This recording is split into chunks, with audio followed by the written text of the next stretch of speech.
RCB और विराट कोहली एक जुनून का नाम है। अब बेंगलुरु में ये जो मुकाबला होने वाला था वो होगा नहीं, वो लखनऊ में होगा। तो बेंगलुरु के फैंस जरूर मिस आउट कर जाएंगे, लेकिन लखनऊ के फैंस के पास मौका रहेगा इस टीम को देखने का और फॉलो करने का। और साथ ही में विराट कोहली जो अब रिटायर हो चुके हैं, क्या वो भी सफेद जर्सी पहन के आएंगे फैंस जो बेंगलुरु ने काम किया था। बेंगलुरु के जो फैंस है ना, हमेशा मैं ये बोलता हूं कि अगर इनके जैसी लॉयल्टी आपको मिल जाए तो आप दुनिया में कोई भी जंग जीत सकते हैं। वो दिखाया एक बार जब चिन्ना स्वामी के स्टेडियम में व्हाइट जर्सी पहन के आए थे सारे फैंस। विराट कोहली काम कर सकते थे ना कि जाके उनकी सराहना कर सकते थे, शुक्रिया कर सकते थे। खैर, लेकिन वो बारिश से मुकाबला रद्द हो गया था। अब लखनऊ में मैच है। आरसीबी क्या करेगी? टॉप 2 पोजीशन के लिए खेलेगी। आईपीएल में ना हर एक मुकाबला जीतना बड़ा जरूरी होता है, भले ही आप प्लेऑफ में क्वालिफाई क्यों ना कर गए हो, जो आरसीबी कर गई है। लेकिन नंबर 1 नंबर 2 में खत्म करेंगे ना, एक और मौका मिलता है। जो मुझे लगता है एक अच्छी टीम ना, जो लगातार अच्छा क्रिकेट खेल रही है, उसे अगर एक अतिरिक्त मौका मिलता है हारने के बाद भी प्लेऑफ्स में, तो उनके पास ना ये गम नहीं रहता है कि यार पूरा सीजन हम अच्छा खेले और एलिमिनेटर से हार के हम बाहर हो गए। तो इसी वजह से टॉप 2 में पहुंचना आरसीबी के लिए बड़ा जरूरी। वहीं पे हैदराबाद के लिए इस मुकाबले में वो पिछले कुछ मैचेस से जो बेहतर क्रिकेट खेल रही है, जीत रही है, उसे बरकरार रख के सीजन को अच्छे से एंड करके अगले साल की तैयारी करना वो बड़ा जरूरी है।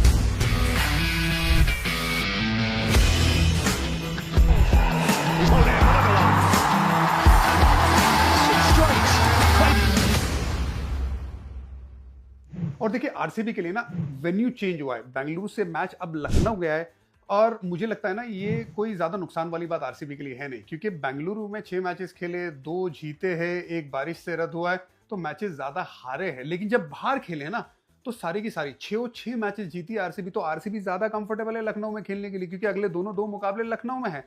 एक आज जो मुकाबला होने वाला है एसआरएच के साथ, और दूसरा होम टीम लखनऊ के साथ। लखनऊ के इस मैदान में ना, एक तो बड़े साइज का मैदान है, लेकिन लास्ट के 5 मैचेस में औसतन फर्स्ट इनिंग का स्कोर 182 183 रहा है। इसका मतलब ये पिच पे रन जरूर है, लेकिन ऐसे भी नहीं है जो आपको अहमदाबाद की पिच पे 200 से ज्यादा देखने को मिलते हैं। क्योंकि गेंदबाजों को थोड़ी सी राहत है ग्राउंड के साइज के हिसाब से, तो उसका फायदा उठा सकते हैं। खैर, फिर भी चेस करना ज्यादा बेहतर है इस मैदान में।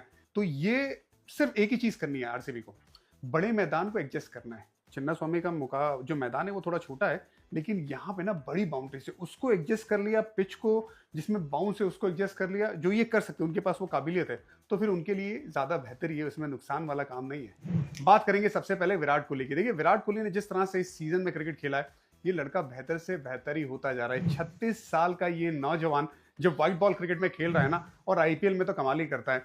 600 से ज्यादा आंकड़ा पार कर ही देता है। 2023 में वो काम किया था, 2024 में वो काम किया था, और अपने आंकड़े को बेहतर करने के लिए इस सीजन तो जो स्ट्राइक रेट भी है 143 का है, और 500 से ज्यादा रन बना दी है। ऑरेंज कैप की रेस में बिल्कुल बना हुआ है। और देखिए, अगर सारी मैचेस खेलेंगे फाइनल तक, तो हो भी सकता है कि वो ऑरेंज कैप उनके सर पे रहे भी। तो ओवरऑल जो मैच विनिंग कंट्रीब्यूशन भी देखने को मिलता है। ये सिर्फ आंकड़े रन बनाने के लिए, खुद के लिए नहीं, ये मैच जिताने वाले आंकड़े, जिसमें 7 अर्धशतकीय पारी भी आई है, जिसमें 3 बार नाबाद आए, सी ऑफ किया है कि मैच मैं खत्म करूंगा। भाई, ऊपर बैटिंग करके मैच खत्म करने वाला ये चेज मास्टर काबिले तारीफ है। एक और अर्धशतकीय पारी विनिंग कॉज में आ गई ना, तो ये पहला खिलाड़ी बन जाएगा ये कारनामा करने वाला इस सीजन। तो बहुत बढ़िया बल्लेबाजी चल रही है इस बार भी। अब क्रूशियल स्टेज पे और ज्यादा जिम्मेदारी रहेगी विराट कोहली पे। दूसरी बात, आरसीबी के लिए सबसे अच्छी बात क्या है कि एक मैच विनर नहीं है ना, एक के बाद एक मैच विनर देखने को मिल रहा है। ये 2016 जब फाइनल खेले थे ना आरसीबी, उसके बाद मैं पहली बार उन्हें देख रहा हूं कि ये एज अ टीम खेल रही है। मुझे लग रहा है कि उस साल से भी ज्यादा बेहतर अलग अलग खिलाड़ी ना अपना हाथ ऊपर कर रहे हैं मैच जिताने के लिए। कभी यश दयाल मैच जिता रहे, चेन्नई के सामने हमने देखा था, बेंगलुरु में मारने नहीं दिया था महेंद्र सिंह धोनी को रन। उसके बाद कभी कुणाल पंड्या ऑलराउंडर परफॉर्मेंस के साथ ऊपर आते हैं, कभी हेजलवुड मैच जिताते, कभी लुंगी इंगिडी उनकी जगह पे आते, तो वो 3 विकेट निकाल जाते हैं। टिम डेविड हार के बाद भी उन्हें मैन ऑफ द मैच मिला था। इमेजिन करिए कितना बढ़िया इंपैक्ट डाला था। फिर रोमारियो शेफर्ड आते हैं, आखिरी के 2 ओवर में बड़े बड़े छक्के लगाते हैं, मैच जीता जाते हैं। तो एक खिलाड़ी नहीं है। फिर श्रेयस शर्मा भी आते हैं। अलग अलग खिलाड़ी अलग अलग वक्त पे मैच जिताने की काबिलियत रखता है। एज अ टीम आरसीबी को मैंने बहुत साल देखा है, ऐसे खेलते हुए नहीं देखा एज ए टीम। सो वो एक बहुत बड़ा पॉजिटिव है। अच्छी बात यह है कि विराट कोहली के साथ ना फिल शॉट आपको दोबारा नजर आएंगे। 168 के स्ट्राइक रेट से 239 रन बना दिए थे, 27 का औसत है। लेकिन आपको ऐसा लगे यार 239 रन 27 औसत, लेकिन जो इंपैक्ट डाला है वो काबिल तारीफ है। पावर प्ले में पहली गेंद से बड़े शॉट लगाना, सीधा इंटेंट दिखाना, ताकि विराट कोहली भी अपनी गेम अच्छे से खेल सके, जो एनीवेज बहुत अच्छे स्ट्राइक रेट के साथ खेल रहे, लेकिन वो स्ट्राइक रेट को लगभग 125 के करीब लेके जाना शुरुआत से ही, ये अगर आप काम करते हो ना तो सामने वाली टीम बैकफुट पे आते हो। तो फिल सॉल्ट का आना ये एक अच्छी खबर है। साथ में उसकी जगह पे ना बैटल बाहर चले जाएंगे, बैटल लेफ्ट हैंड बल्लेबाज है, दोनों को खिलाना बड़ा मुश्किल है क्योंकि आपको एक गेंदबाज भी चाहिए। तो एक थोड़ा दिक्कत का सामना जरूर है आरसीबी के लिए, लेकिन फिल सॉल्ट का आना मेरे हिसाब से तो बड़ा जरूरी है। आरसीबी के लिए एक और अच्छी बात क्या हुई थी, जो प्लेयर एज ए रिप्लेसमेंट आए ना उन्होंने अच्छा काम किया। देखिए सॉल्ट का रिप्लेसमेंट आया था बैटल ने अच्छी पारी खेल दी थी, बहुत बढ़िया अर्शदीप की पारी खेली, थर्ड यंगेस्ट खिलाड़ी बन गए थे वो हाफ सेंचुरी बनाने वाले, और एक के बाद एक शॉट लगाने की जो काबिलियत है वो बैटल के पास नजर आई है। तो एक अच्छा ग्रुप भी तैयार हो रहा है ओवरऑल। अगर आप देखें हेजलवुड गए तो इंगेडी आए, लुंगी इंगेडी ने भी 3 विकेट निकाल दी थी। तो आपके पास ना जब एज ए रिप्लेसमेंट प्लेयर अच्छे होते हैं ना, तो इसका मतलब आपके ऑक्शन टेबल पे आपने अच्छा काम किया और साथ ही में आप बहुत ज्यादा परेशान नहीं होते।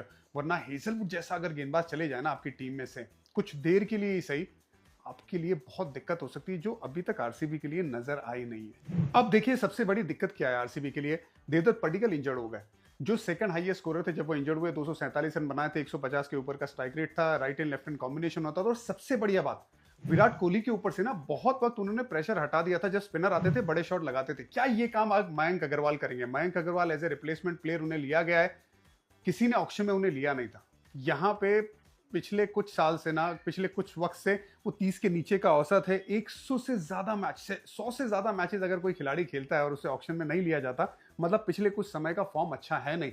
पिछले साल हैदराबाद के लिए खेले थे, 4 मैचेस में 64 रन बनाए थे, बल्ला बिल्कुल भी चला नहीं था, इन फॉर्म नजर आए ही नहीं। और उससे पहले आरसीबी के लिए 2011 से लेकर 13 में खेले थे, तो दोबारा आरसीबी के लिए आएंगे। लेकिन जब वो विराट के साथ अगर खेलते हैं तो फिर क्या वो स्पिनर को अच्छा खेलेंगे, क्या वो अपने कंधे पे तेज खेलने की जिम्मेदारी उठाएंगे? ये कायम मयंक अग्रवाल का काम रहेगा, क्योंकि मयंक अग्रवाल का अगर रिकॉर्ड देखे स्पिनर के सामने, हैदराबाद के पास लेग स्पिनर है, 20 का भी औसत नहीं है स्पिनर के सामने। क्या वो काम कर पाएंगे? अगर वो काम ठीक से कर पाए तो फिर आरसीबी का जो मोमेंटम चल रहा है ना वो बेहतर तरीके से चलेगा। तो ये एक बहुत बड़ा चैलेंज है। नंबर 3 की पोजीशन बहुत इंपॉर्टेंट है, बाकी तो उनके पास वो खिलाड़ी है जो बढ़िया तरीके से काम कर सकते हैं। आरसीबी की प्लेइंग 12 बहुत ज्यादा कुछ बदलाव तो मुझे नजर नहीं आता है, लेकिन फिल सॉल्ट वापस आ जाए ये मेरा मानना है। Virat Kohli, Phil Salt, Mayank Agarwal 3 number पे बहुत क्रूशियल रहेंगे। किस तरह से जब विराट और मयंक साथ में खेलते हैं, गेम कितनी तेज चलती है, मेरी नजर उस पर रहेगी। Rajat Patidar, Jitesh Sharma, Tim David, Romario Shepherd, Krunal Pandya. Krunal Pandya को आप बीच में खिला सकते हैं, लेफ्ट हैंड बल्लेबाज एक ही है ना, तो फिर आपको उसका फायदा उठाना है। तो मेरे हिसाब से मैं कुणाल पंड्या को बीच में खेलता हुआ देख सकता हूं। भुवनेश्वर कुमार, लुंगी इंगीडी, यश दयाल, श्रेयस शर्मा। अगर कोई इंजरी कंसर्न है, जैसे रजत पाटीदार इंजरी के बाद वापस आ रहे हैं, तो कप्तानी ना ऑन फील्ड अगर वो नहीं खेल रहे, जस्ट इन केस, तो जितेश शर्मा कर सकते हैं, वरना रजत पाटीदार ने कप्तानी बहुत अच्छी की है। और आपके पास स्वप्निल सिंह का भी एक ऑप्शन नजर आ सकता है बतौर ऑलराउंडर, तो वो अगर कोई इंजरी कंसर्न है तो। सनराइजर्स हैदराबाद में हंगामा है, ये टीम मुझे बड़ी अच्छी लगती है। देखिए क्योंकि ना स्टेबिलिटी नजर आई है, हालांकि रिजल्ट नहीं मिला है, ज्यादा उथल पुथल किया नहीं है। मेजॉरिटी ऑफ द प्लेयर्स ना 16 ही खेले, 16 प्लेयर्स, इनके ग्रुप में से 16 ही प्लेयर खेले। आप नंबर 1 की टीम देखिए ना, गुजरात टाइटंस, उन्होंने 18 प्लेयर्स को खिलाया है, आरसीबी ने 17 प्लेयर्स को खिलाया है। तो आपके पास रिजल्ट है, तो आपके पास वो लिबर्टी की इन्हीं प्लेयर के साथ कंटिन्यू करे। लेकिन जब आप हारते हो ना, आपके ऊपर प्रेशर बहुत आता है और उसमें आप बहुत ज्यादा बदलाव करते हैं। लेकिन हैदराबाद ने बहुत ज्यादा बदलाव नहीं किया, क्योंकि उन्हें पता है कि अगले साल ना हम इनमें से ज्यादा खिलाड़ी को रखेंगे और इन्हीं के साथ कंटिन्यू करेंगे, इन्हीं पे दाव लगाएंगे। तो ये एक अच्छी स्ट्रेटेजी भी हो सकती है मुझे लगता है। और दूसरी बात, जो लड़के खेले, ज्यादातर 16 खिलाड़ी खेले, बाकी भी लड़के खेले। हर्ष को हमने पिछले मैच में देखा, वियान मुल्डर को एक दो मैच खेलते हुए देखा, उसमें एडम जैम्पा को लगा लो, पर वो जब जरूरत पड़ी तभी बहुत ज्यादा उन्होंने मैचेस नहीं खेली, इक्का दुक्का ही मैचेस खेली है। ज्यादातर खिलाड़ी ने जो मैचेस खेली है वो 16 खिलाड़ी है। इसी वजह से मुझे लगता है कि ये बहुत अच्छी स्टेबिलिटी लेके आती है। अब लास्ट के 4 मैचेस आप देख लीजिए, उसमें 2 मैचेस में अच्छे रिजल्ट मिले, सीएसके और एलएसजी के सामने मैच जीते। यहां तक कि दिल्ली कैपिटल्स के सामने ना बारिश नहीं आई होती तो लगभग 130 के पास तो रोक ही दिया था मैच, वो जीत सकते थे। तो एक थोड़ा सा ज्यादा कंफर्ट देखने को मिला है उसमें। अभिषेक शर्मा जिस तरह से बैट पकड़ते ना, एकदम हैंडल के टॉप पे पकड़ते हैं, तो बड़ा रेंज मिलता है और उसके बाद जो फ्लो आता है उनका, और भी ज्यादा बढ़िया ताकत इस्तेमाल कर सकते हैं। जबकि ज्यादातर टाइमिंग से ही शॉट लगाते, पर उनका बैट फ्लो इतना बढ़िया है ना कि गेंद बहुत दूर जाती है। अब 20 गेंदों में 50 वाली पारी 4 बार खेलने वाला ये खिलाड़ी निकोलस पूरन के साथ कंधे से कंधा मिला के खड़ा है। उन्होंने भी यही कारनामा किया है, जल्दी से हाफ सेंचुरी खत्म कर देते, फास्ट बॉलर को बहुत अच्छा खेलते, स्पिनर को बहुत अच्छा खेलते, और एक गेंदबाज के पीछे अगर अभिषेक शर्मा पड़ जाते हैं ना तो रुकते नहीं है। अगर एक छक्का मार लिया और ओवर की शुरुआत में, तो फिर बाद में दूसरा छक्का भी देखने को मिल सकता है। तो गेंदबाज हमेशा बैकफुट पर रहता है, और आने वाली मैचेस में भी ना इनके ऊपर जिम्मेदारी रहेगी। शतकीय पारी खेल चुके हैं, अर्धशतकीय पारी भी खेल चुके हैं, मैच विनिंग पारी भी खेल चुके हैं। जरूर थोड़ा बीच में ऑन एंड ऑफ हुए थे। मुझे लगता है एक चीज के लिए अभिषेक शर्मा को काम करना है। यूवी से मैं बात करूंगा, बल्ला है ना बहुत ज्यादा खुला रहता है, थोड़ा सा अगर उठाने के वक्त हल्का सा बल्ला बंद रहेगा तो अच्छा रहेगा, नहीं तो स्लाइस होने के गेंद के चांसेस बहुत रहते हैं। अब इनके खेलने के अंदाज के लिए भी काफी बात हुई है ना। खेलने का अंदाज सिर्फ बैंग बैंग अब पूरी तरह से नहीं है, और होना भी नहीं चाहिए। हर कोई खिलाड़ी वैसा नहीं कर सकता है। ईशान किशन का रोल थोड़ा सा ट्वीक किया गया है। सीएसके के सामने 44 रन की पारी आई थी, उसमें भी स्ट्राइक रेट कम था। ऐसा भी नहीं था कि 150 के ऊपर स्ट्राइक रेट, वैसा बिल्कुल भी नहीं था। यहाँ पे पिछले मैच में भी ना जो 28 गेंदों में 35 रन की पारी आई, थोड़ा स्ट्रगल कर रहे थे, लेकिन कोशिश कर रहे थे पिच पे खड़े रहने की, ताकि एक रन्स का आप पीछा कर रहे हो तो फिर आपके लिए ना एक स्कोर सामने है, तो आप सिर्फ बैंग बैंग नहीं कर सकते। वो एक हल्का सा अप्रोच भी देखने को मिला। यहां तक कि हेनरी क्लासन पिछले मैच में ना संभाल के खेल रहे थे, बहुत ज्यादा एग्रेशन नहीं दिखा रहे थे, उनकी भी अच्छी पारी आई थी। तो एक जो अंदाज हल्का सा बदला है ना, ये नीड ऑफ द आवर है। ये पिच के हिसाब से आपको करना है। सपाट पिच है ना, बिल्कुल हर एक खिलाड़ी छक्के पे छक्का मारो। गेंद जहां पे ग्रिप हो रही है, हैदराबाद को आगे इस बात का ध्यान रखना पड़ेगा। नए टैलेंट की तरफ भी गई है हैदराबाद। हर्ष दुबे को खिलाया गया था, पहली गेंद पे विकेट निकाल लेते, वो मिचेल मार्श को आउट कर ही देते। वो कीपर का साथ मिला नहीं, लेकिन उसके बाद फिर जल्दी उन्हें आउट कर दिया था। मुझे लगा ये स्पिनर ना एकदम टर्न कराने को देखता है, थोड़ा ओल्ड स्कूल टाइप ये गेंदबाज है। अच्छी बात है कि भाई इसे मौका मिला है। और वहीं पे ईशान मलिंगा, जब जब उन्हें मौका मिला है ना, लास्ट के 2 मैचेस में देखेंगे तो 7 का इकोनॉमी है। ये अच्छा इकोनॉमी है फास्ट बॉलर के हिसाब से, यॉर्कर भी डालता है, स्लोअर वन अच्छा है। तो आपको ये 2 खिलाड़ी जिनकी तरफ आपने थोड़ी तवज्जो दी है, ये बेहतर है। ईशान मलिंगा तो खैर उनसे ज्यादा पहले खेल चुके हैं, लेकिन नए खिलाड़ी की तरफ भी आप इक्का दुक्का मैच पे नजर रखेंगे ना, तो आपके लिए अगले साल के लिए प्लानिंग करना ज्यादा बेहतर हो जाएगा। चलिए प्लेइंग फील्ड पे नजर डालते हैं। ट्रेविस हेड अभी भी अनअवेलेबल है कोविड के चलते। Atharva टाइडे, Abhishek Sharma, Ishan Kishan, Henry Klaasen, Kamindu Mendis, Nitish Kumar Reddy, Aniket Verma. अब पैट कमिंस नंबर 8 पे, हर्षल पटेल, हर्ष दुबे, जीशान अंसारी, ईशान मलिंगा। अब जीशान के साथ आप कंटिन्यू करना चाहेंगे या फिर आप राहुल चहर को लेके आना चाहेंगे, ये देखना होगा। लेकिन जीशान ने ना जब जब मौका मिला है, ऑब्वियसली राहुल चहर को तो ज्यादा मौका मिला नहीं, लेकिन राहुल चहर का फॉर्म नजर आया नहीं था। किस तरह से नेट में गेंदबाजी करी, क्या इंप्रूवमेंट दिखाया, उस पर नजर रहेगी। और ईशान मलिंगा ने भी अच्छा काम किया है पिछले 2 मैचेस से। तो ये प्लेइंग 12 रहेगी। मैचअप्स विराट कोहली बनाम पैट कमिंस, ये बड़ा इंपॉर्टेंट होने वाला है। वनडे क्रिकेट में हमने देखा था, फाइनल में परेशान किया था वो ऑफ स्टंप की बाहर वाली लेंथ पे। क्या यहाँ पे T20 क्रिकेट जिसका पेस अलग होता है, पैट कमिंस क्या वही लाइन जो हल्का सा लेट लेके आते हैं, ऑफ स्टंप के बाहर गेंद निकालते हैं, वहां पे फंसाने की कोशिश करें। वहीं पे विराट कोहली क्योंकि व्हाइट बॉल क्रिकेट ही खेल रहे, टेस्ट क्रिकेट नहीं खेल रहे, क्या कट निकाल सकते हैं अगर वो लाइन उनके सामने आती है और बाउंस के साथ वो गेंदबाजी करते हैं। ये जरूर एक देखना होगा, इंटरेस्टिंग मैचअप है ये। उसके बाद हर्षल पटेल का मैचअप भी विराट कोहली के सामने, क्योंकि स्लोअर वन ज्यादा डालते हैं, वहां पे दिक्कत कर सकते हैं। लेग साइड की अच्छी field, mid wicket, long on, mid on को थोड़ा सा बाहर की तरफ और स्क्वायर लेग भी सामने की तरफ करके वो स्लोअर वन ज्यादा डाल सकते हैं इनटू द पिच। फिर वहां पे क्या काउंटर करते विराट कोहली जो सॉलिड फॉर्म में है। इसीलिए ये दोनों मैचअप बड़े जबरदस्त हो जाएंगे। अब एक और मैचअप दूसरी तरफ ना, यश दयाल बनाम अभिषेक शर्मा, लेफ्ट हैंड बल्लेबाज है, इनके पास दोनों स्विंग है। क्या नई गेंद से आके दोनों तरफ गेंद को लहरा के इन्हें सेटअप किया जाए और फिर आखिर में अंदर वाली गेंद पे फंसाया जाए, ये मैं देखना चाहूंगा। साथ ही में ना रोमारियो शेफर्ड के सामने हर्षल पटेल का मैचअप कमाल का होगा, क्योंकि 7 गेंदों में 2 बार आउट किया है, जबकि रोमारियो शेफर्ड 19-20 ओवर का बादशाह है पिछले कुछ टाइम से, तो उसकी स्ट्राइक रेट एकदम कमाल की रहती है।